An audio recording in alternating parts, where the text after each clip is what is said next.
Hello everyone, পাঁচ মিশালের official পেজের নতুন একটি ভিডিওতে সকলকে ওয়েলকাম।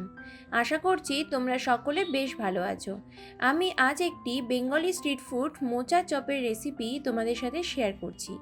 রেসিপিটি বানানোর জন্য প্রথমে কেটে রাখা মোচাকে জলে লবণ ও হলুদ দিয়ে 10 থেকে 12 মিনিটের জন্য সেদ্ধ করে নিয়ে একটা ছাঁকনির সাহায্যে জল ছেঁকে নিয়েছি।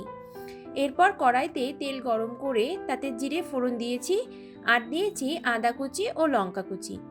সব কিছু একটু ভেজে নিয়ে দিয়েছি সেদ্ধ করা মোচা আর দিয়েছি হাফ চামচ পরিমাণ হলুদ গুঁড়ো, 1 চামচ জিরে গুঁড়ো ও স্বাদ মতো লবণ। সব কিছু ভালো মতো মিশিয়ে দিয়েছি সেদ্ধ করা আলু, ভাজা মশলা ও সামান্য ঘি। সব কিছু বেশ ভালো করে মিশিয়ে ঠান্ডা হয়ে গেলে সমান ভাগে ভাগ করে চপের আকারে গড়ে নিয়েছি। এবারে একটা বাটিতে 2 চামচ ময়দা ও 2 চামচ কর্নফ্লাওয়ারের একটি গোলা বানিয়ে নিয়েছি আর নিয়েছি ব্রেড ক্রাম্বস। এবারে প্রত্যেকটা চপকে ময়দা ও কর্নফ্লাওয়ারের গোলায় ডুবিয়ে তুলে নিয়ে দিয়ে দিয়েছি ব্রেড ক্রাম্বসে। চপের দুই পিঠে ভালো করে ব্রেড ক্রাম্বস লাগিয়ে নিয়েছি। প্রসেসটা আরও একবার রিপিট করে ছেড়ে দিয়েছি গরম তেলে।